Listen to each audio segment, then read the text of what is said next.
ओम नमो भगवते वासुदेवाय नमः। नमस्कार प्रिय भक्तजनों, स्वागत है आप सभी का आपके अपने चैनल खुशी ज्ञान सागर में। आज मैं आप सभी के समक्ष बैसाख मास की महात्म्य का दूसरा अध्याय प्रस्तुत कर रही हूँ। बैसाख मास की महात्म्य का पहला अध्याय हमारे चैनल पर अपलोड किया हुआ है, आप उसे भी सुन सकते हैं।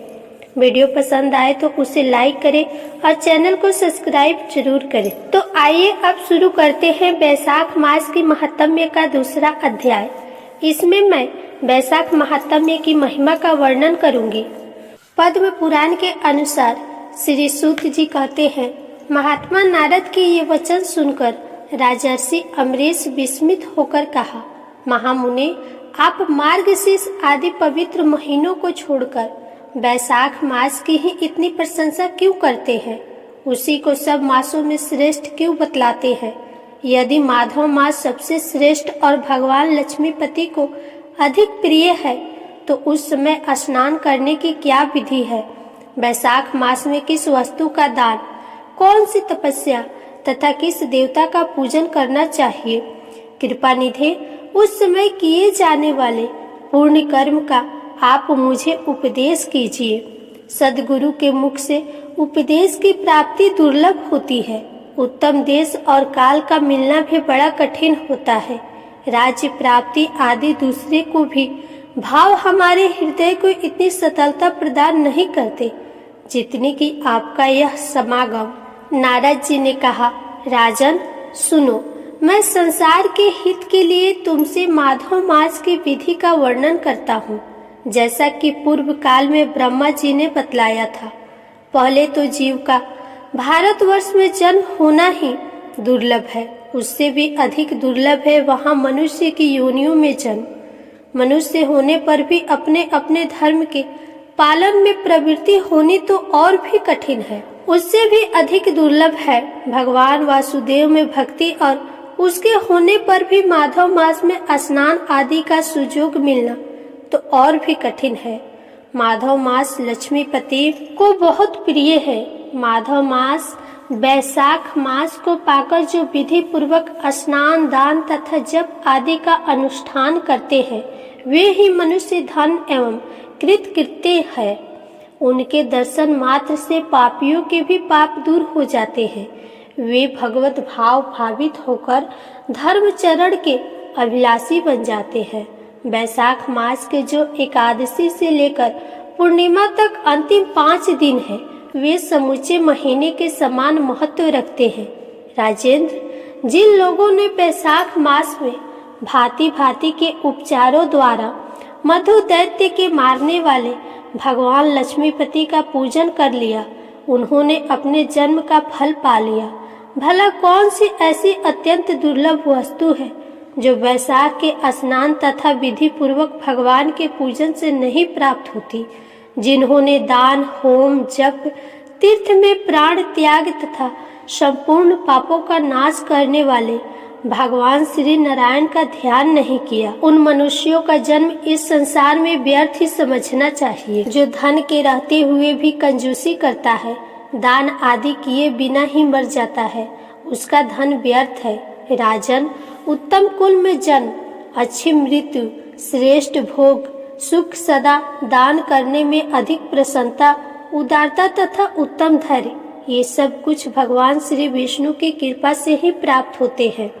महात्मा नारायण के अनुग्रह से ही मनवांचित सिद्धियां मिलती है। जो कार्तिक में, माघ में तथा माधव को प्रिय लगने वाले बैसाख मास में स्नान करके मधुहंता लक्ष्मीपति दामोदर की विशेष विधि के साथ भक्ति पूर्वक पूजा करता है और अपनी शक्ति के अनुसार दान देता है, वह मनुष्य इस लोक का सुख भोग कर अंत में श्री हरि के पद को प्राप्त होता है। जैसे सूर्योदय होने पर अंधकार नष्ट हो जाता है, उसी प्रकार बैसाख मास में प्रातः स्नान करने से अनेक जन्मों की उपार्जित पाप राशि नष्ट हो जाती है। यह बात ब्रह्मा जी ने मुझे बताई थी। भगवान श्री विष्णु ने माधव मास की महिमा का विशेष प्रचार किया है, अतः इस महीने के आने पर मनुष्यों को पवित्र करने वाले पुण्य जल से परिपूर्ण गंगा तीर्थ, नर्मदा तीर्थ, यमुना तीर्थ अथवा सरस्वती तीर्थ में सूर्योदय से पहले स्नान करके भगवान मुकुंद जी की पूजा करनी चाहिए। इससे तपस्या का फल भोगने के पश्चात अक्षय स्वर्ग की प्राप्ति होती है।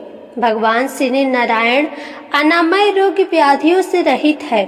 उन गोविंद देव की आराधना करके तुम भगवान का पद प्राप्त कर लोगे। राजन, देवादिदेव लक्ष्मीपति पापों का नाश करने वाले हैं। उन्हें नमस्कार करके चैत्र की पूर्णिमा को इस व्रत का आरंभ करना चाहिए। व्रत लेने वाला पुरुष यम नियमों का पालन करे, शक्ति के अनुसार कुछ दान दे, हविष्य अन्न भोजन करे, भूमि पर सोए, ब्रह्मचर्य व्रत में दृढ़ता पूर्वक स्थित रहे तथा हृदय में भगवान श्री नारायण का ध्यान करते हुए कृच्छ्र आदि तपस्याओं द्वारा शरीर को सुखाए। इस प्रकार नियम से रहकर जब वैशाख की पूर्णिमा आए उस दिन मधु तथा तिल आदि दान करे, श्रेष्ठ ब्राह्मणों को भक्ति पूर्वक भोजन कराए, उन्हें दक्षिणा सहित धेनु दान दे तथा वैशाख स्नान व्रत में जो त्रुटि हुई हो उसकी पूर्णता के लिए ब्राह्मणों से प्रार्थना करे। भोपाल, जिस प्रकार लक्ष्मी जी जगदीश्वर माधव की प्रिया है, उसी प्रकार माधव मास भी मधुसूदन को बहुत प्रिय है। इस तरह उपयुक्त नियमों का पालन करके 12 वर्षों तक वैशाख स्नान करे। अंत में मधुसूदन की प्रसन्नता के लिए अपने शक्ति के अनुसार व्रत का उद्यापन करे। अमरीश, पूर्व काल में ब्रह्मा जी के मुख से मैंने जो कुछ सुना था वह सब वैशाख मास का महत्व तुम्हें बता दिया। राजा अमरीश ने पूछा, मुने, स्नान में परिश्रम तो बहुत थोड़ा है, फिर भी उससे अत्यंत दुर्लभ फल की प्राप्ति होती है। मुझे इस पर विश्वास क्यों नहीं होता? मुझे मोह क्यों हो रहा है? नारद जी ने कहा, राजन, तुम्हारा संदेह ठीक है। थोड़े से परिश्रम के द्वारा महान फल की प्राप्ति असंभव सी बात है। तथापि इस पर विश्वास करो, क्योंकि यह ब्रह्मा जी की बताई हुई बात है। धर्म की गति सूक्ष्म होती है, उसे समझने में बड़े बड़े पुरुषों को भी कठिनाई होती है। श्री हरि की शक्ति अचितन्य है, उनकी कृति में विद्वानों को भी मोह हो जाता है। विश्वामित्र आदि क्षत्रिय थे, किंतु धर्म का अधिक अनुष्ठान करने के कारण वे ब्राह्मण तत्व को प्राप्त हो गए। अतः धर्म की गति अत्यंत सूक्ष्म है। भोपाल, तुमने सुना होगा, अजामिल अपनी धर्म पत्नी का परित्याग करके सदा पाप के मार्ग पर ही चलता था। तथापि मृत्यु के समय उसने केवल पुत्र स्नेहवश नारायण कहकर पुकारा। पुत्र का चिंतन करके नारायण का नाम लिया, किंतु इतने से ही उसको अत्यंत दुर्लभ पद की प्राप्ति हुई। जैसे अनिच्छा पूर्वक भी यदि आग का स्पर्श किया जाए तो वह शरीर को जलाती ही है, उसी प्रकार किसी दूसरे निमित्त से भी यदि श्री गोविंद का नाम का उच्चारण किया जाए तो वह पाप राशियों को भी भस्म कर डालता है। विचित्र है, जीवों की भावनाएं विचित्र है, कर्म विचित्र है तथा कर्मों की शक्तियां भी विचित्र है।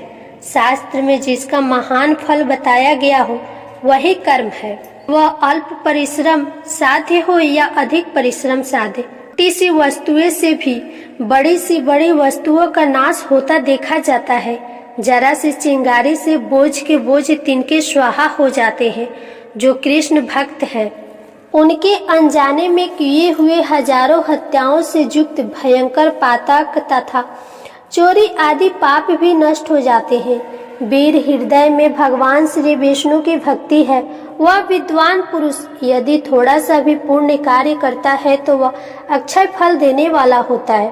अतः माधव मास में माधव की भक्ति पूर्वक आराधना करके मनुष्य अपनी मनवांछित कामनाओं को प्राप्त कर लेता है। इस विषय में संदेह नहीं करनी चाहिए। शास्त्रों के अनुसार विधि से किए जाने वाला छोटे से छोटा कर्म क्यों न हो, उसके द्वारा बड़े से बड़े पाप का भी क्षय हो जाता है तथा उत्तम कर्म की वृद्धि होती है। राजन, भाव तथा भक्ति दोनों की अधिकता से फल में अधिकता होती है। धर्म गति सूक्ष्म है, वह कई प्रकारों से जानी जाती है। महाराज, जो भाव से हीन है, जिसके हृदय में उत्तम भाव एवं भगवान की भक्ति नहीं है, वह अच्छे देश और काल में जाकर जीवन भर पवित्र गंगा जल से नहाता और दान देता रहे तो भी कभी शुद्ध नहीं हो सकता, ऐसा मेरा विचार है। अतः अपने हृदय कलम में शुद्ध भाव की स्थापना करके वैशाख मास में प्रातः स्नान करने वाला जो विशुद्ध चित्त पुरुष भक्ति पूर्वक भगवान लक्ष्मीपति का पूजन करता है, उसके पुण्य का वर्णन करने की शक्ति मुझ में नहीं है। अतः भूपाल, तुम वैशाख मास के फल के विषय में विश्वास करो। छोटा सा शुभ कर्म भी सैकड़ों पाप कर्मों का नाश करने वाला होता है। जैसे हरि नाम के भय से राशि राशि पाप नष्ट हो जाते हैं, उसी प्रकार सूर्य के मेष राशि पर स्थित होने के समय प्रातः स्नान करने से तथा तीर्थ में भगवान की स्तुति करने से भी समस्त पापों का नाश हो जाता है। जिस प्रकार गरुड़ के तेज से सांप भाग जाते हैं, उसी प्रकार प्रातः काल वैशाख स्नान करने से पाप पलायन कर जाते हैं। यह निश्चित बात है। जो मनुष्य मेष राशि के सूर्य में गंगा या नर्मदा के जल में नहाकर 1, 2 या तीनों समय भक्ति भाव के साथ पाप परमशन नामक स्रोत का पाठ करता है, वह सब पापों से मुक्त होकर परम पद को प्राप्त होता है। अमरीश, इस प्रकार मैंने थोड़े में यह वैशाख स्नान का सारा महत्व सुना दिया। बोलो विष्णु भगवान की जय। यदि आपको वैशाख मास का महत्व पसंद आया हो तो वीडियो को शेयर करें और लाइक करें। कमेंट में जय श्री हरि का जयकारा अवश्य लगाएं। फिर मिलेंगे अगली वीडियो में। तब तक आपका दिन शुभ और मंगलमय हो। हे प्रिय भक्तों, इस प्रकार वैशाख मास महात्म्य का दूसरा अध्याय समाप्त हुआ। इससे आगे का वृतांत अगले अध्याय में सुनेंगे। वैशाख माह में तुलसी माता की कथा को श्रवण करना बहुत ही पुण्य फलदायी माना जाता है। तो आइए अब सुनते हैं तुलसी माता की कथा। एक बार एक गांव में एक बहुत ही बुजुर्ग महिला रहती थी। वह बहुत ही पूजा पाठ किया करती थी। वह रोज तुलसी माँ की पूजा करती थी और वह बुजुर्ग महिला रोज तुलसी माता से कहती, हे तुलसी माँ, तुम मुझे बहू दे, पीताम्बर की धोती दे, मीठा मीठा घास दे, बैकुंठ में वास दे, चटक की चाल दे, पटक की मौत दे, चंदन का काठ दे, रानी सा राज दे, दाल भात का भोजन दे, 11 की मौत दे और कृष्ण जी का कंधा दे। वह बुजुर्ग महिला हर महीने में तुलसी माता की पूजा करती और उनके बिरले को रोज सींचती। तुलसी माता बुजुर्ग महिला की बात सुनकर धीरे धीरे सूखने लगी।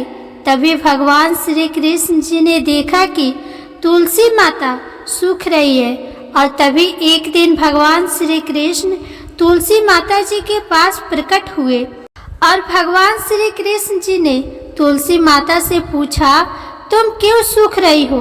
सभी महिलाएं तुम्हारी पूजा करती है और तुमको रोज सींचती है, लेकिन फिर भी तुम रोज सूखती जा रही हो। इसका कारण क्या है? जिसके बाद तुलसी माता ने भगवान श्री कृष्ण जी से कहा कि हे प्रभु, एक बुजुर्ग महिला मेरे पास रोज आती है और रोज एक ही बात बोलती है, हे तुलसी माता, सबकी दाता, मैं तेरा बिरला सींचती हूँ, तुम मुझे बहू दे, पीताम्बर की धोती दे, मीठा मीठा घास दे, बैकुंठ में वास दे, चटक की चाल दे, पटक की मौत दे, चंदन का काठ दे, रानी सा राज दे, दाल भात का भोजन दे, 11 की मौत दे और कृष्ण जी का कंधा दे। मैं उस बुजुर्ग महिला की सारी मनोकामनाएं पूरी कर सकती हूँ, लेकिन उसकी एक मनोकामना पूरी नहीं कर सकती। मैं कृष्ण जी का कंधा कहाँ से दूंगी? भगवान श्री कृष्ण जी तुलसी माता की बात सुनकर जोर जोर से हंसने लगे और फिर भगवान श्री कृष्ण जी ने तुलसी माता जी से कहा कि तुम चिंता मत करो, जब वह बुजुर्ग महिला की मृत्यु होगी तब मैं मौके पर आकर उसे कंधा दे दूंगा। अब जब वह बुजुर्ग महिला पूजा करने आए तो कह देना कि तुम्हें सब कुछ मिल जाएगा। कुछ दिनों बाद वह वृद्ध महिला ठोकर खाकर रास्ते में गिरकर मर गई। पूरे गांव के सभी लोग आए और उस महिला को सभी लोग धर्मात्मा मानते थे। उसको तुलसी जी की टोकरी कहते थे। उसके परिवार में कोई भी नहीं था, इसलिए गांव वालों ने ही उसके अंतिम संस्कार करने की योजना बनाई और उसे नहलाकर जब वैकुंठी पर बैठाने के लिए उसे उठाने लगे तो उसके मृत शरीर इतना भारी हो गया था कि उसे कोई उठा नहीं पाया। यह सब देखकर वहाँ के सभी लोग तरह तरह की बातें करने लगे और कहने लगे कि यह इतना पूजा पाठ करती थी, हर समय माला फेरती थी, इसलिए यह इतनी भारी हो गई है। वहीं पूरी गांव में चर्चा होने लगी कि डोकरी माई कोई भक्ति नहीं करती थी, यह छल कपट करती थी। हम जिसे धर्मात्मा समझते थे वह पापी है जो कि किसी से भी नहीं उठ पा रही है। यह इसके कर्मों की सजा है। इधर भगवान ने सोचा कि मेरे भक्त की निंदा हो रही है, इसलिए भगवान ने बूढ़े ब्राह्मण का वेश धारण करके वहां पर आए और वहां पर एकत्रित लोगों से पूछने लगे कि यहाँ पर इतनी भीड़ क्यों लगी है, जिसे लोग कहने लगे कि यहाँ पर डोकरी माई मर गई है और पाप इतना था कि जिससे यह उठ नहीं पा रही है। सब उठाकर थक गए। तब ब्राह्मण ने कहा, मुझे एक बार डोकरी के कानों में कहने दो, फिर वह देखो कैसे उठती है। तो सभी लोगों ने कहा कि आप भी प्रयास करके देख लीजिए। तब भगवान ने उस वृद्ध महिला के कानों में कहा कि हे डोकरी माई, देखो मैं आ गया। और जो डोकरी पूजा करते समय शब्द कहती थी वह शब्द उसके कानों में कहने लगे, तू बिरला सिचू तेरा, मैं करूँ निस्तारा मेरा। डोकरी माई बहू ले, बेटी ले, पोता ले, लड्डू ले, पीताम्बर की धोती ले, गहना ले, घी का घड़ा ले, मीठा मीठा खीर और पूड़ी ले, दाल भात का भोजन ले, धन दौलत ले, रानी सा राज ले, तुलसी जी का पत्ता ले, मुंह में गंगा जल ले, 11 को दिल ले, चंदन का दाग ले, कृष्ण जी का कंधा ले। इतना सुनते ही डोकरी हल्की हो गई। भगवान ने बोला, आओ और इसको उठाओ। भगवान ने हाथ लगाया और डोकरी माई उठ गई। सबको बड़ा आश्चर्य हुआ। उसे खूब धूमधाम से ले जाया गया।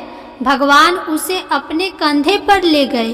पूरे गांव में उसकी चर्चा होने लगी, जिससे उसको मुक्ति मिल गई और वह वैकुंठ में चली गई।